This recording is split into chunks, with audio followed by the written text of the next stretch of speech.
हो नोव्हेंबर म्हयनो आनी हो म्हयनो आमच्या आदीं हो संवसार सांडून गेल्यांत देवादीन जाल्यांत तांचे पासत भेटयलेलो म्हयनो. ह्या म्हयन्यांत आमी तांचो उडास काडटा.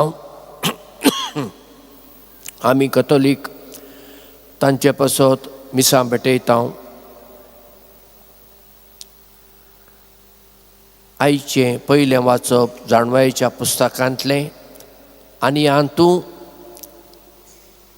जी आमचे थावन आतां पयस गेल्यांत संवसार सांडून गेल्यांत तांचे विशीं सांगलां. पयले सुवातेर वाचप म्हणटा आमकां देवान ताच्या सारक्याची रोसली आनी जिविता खातीर रोसली, पूण देवचाराक लागून पातकाक लागून मनशां थंय मरण आयलें. आतां कसल्या मरणाची खबर उलयता? कुडीचें मरण सगळ्यांक आसा, दर एक वस्तूक आसा. मनजाती मरतात, सुकणीं मरतात, रूखझाडां मरतात, खडपां व्हडलीं व्हडलीं आसलीं जरून ल्हान जातात, रेंव जाता, सगळ्याक मरण आसा. पूण हें मरण सासणीक मरण. आनी जेजून आमकां त्या मरणांतलीं सोडयल्यांत. आतां पयलें वाचप म्हणटा प्रामाणीक नितिवंत मनशांचे आत्मे देवाच्या हातांत आसात. लोकांक दिसलें ही पिशी, कित्याक ती प्रामाणीक जिवीत जियेलीं.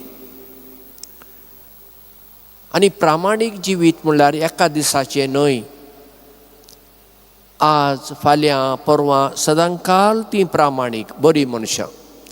आनी तसल्या मनशांचे आत्मे केन्नाच नाश जायनात, कित्याक ते देवाच्या हातांत आसात.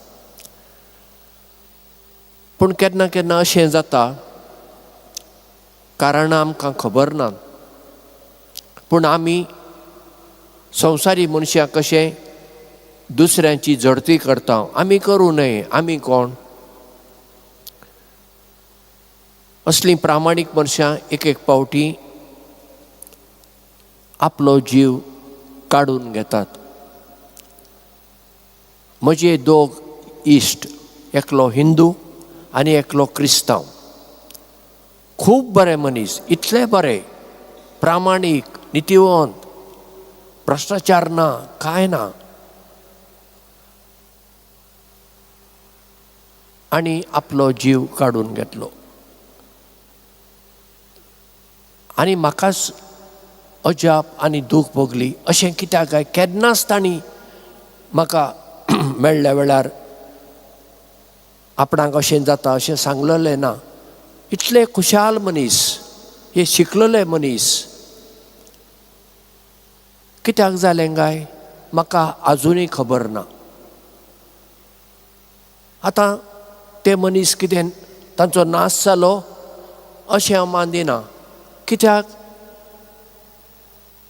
देव तांचें आख्खें जिवीत पळयता. आतां तांतलो एकटो डिप्रेशनांत गेल्लो आनी वखदां घेतालो, पूण दुसरो हिंदू मनीस कांय ना, एकदम खुशाल. आनी तांकां जेन्ना हांव मेळूंक वेतालो, कितलो वेळ आमी कितल्या विशयांचेर उलयताले, हांव हांसतालें, हांव गजाली करतलें, हांव तांचे थावन म्हाका जायतें शिकूंक मेळटालें. म्हजे थावन तांकां कांय गजाली शिकूंक मेळ्ळ्यो आसतल्यो. आनी अशें घडटा.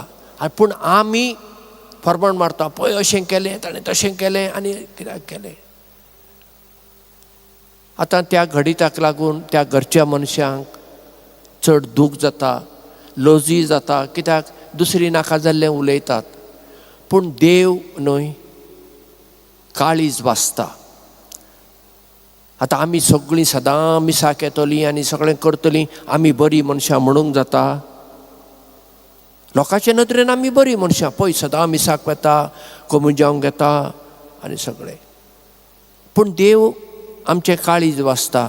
देव जाणा आमी कित्याक मिसाक वेता आनी आमचें जिवीत कितें आनी आमी जें कितें करता तें देवाच्या मानाक करता वा आमकां वडवीक आनी मान जोडूंक करता हें सगळें देव जाणा.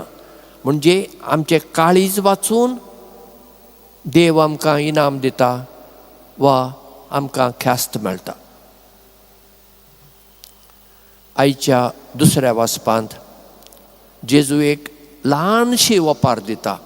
तो म्हणटा खंयचो एक धनी वा पात्रांव जेन्ना ताजो चाकर भायर शेतान वा कितें काम करून येता ताका म्हणटा वय ये बस खा जेव पिये म्हणटा वय म्हणचोच ना. परतेन जाल्यार तो ताका म्हणटालो म्हजें जेवण तयार कर, मेज मांड, हांव जेवता सर पियेता सर थंय उबो राव, म्हजी सेवा कर आनी म्हजें जातच मागीर तूं तुजें जेवण कर असो म्हणचो ना. आनी शेवटी जेजू म्हणटा जें कितें तुमी करूंक जाय तें करतच तुमी म्हणूंक जाय. आमी देवाची चाकरां, जें कितें आमी करूंक जाय आसलें तें आमी केलें. हें चिंतप आमचें थंय इतलें खालतेपण आमचें थंय आसूंक जाय.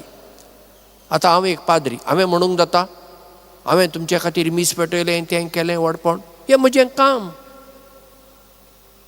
तातूंत कितें आसा हांवें करूंकूच जाय. कोणाची कुमसारां आयकलीं कितें व्हडलो उपकार केलो हांवें तांचेर, तें म्हजें काम, हांवें करूंकूच जाय. तशें तुमी लायिकां ले पीपल थोडीं गायनां करतात, थोडीं हांगा वाचतात, थोडीं आनी कितें इगर्जेंत आदार करतात.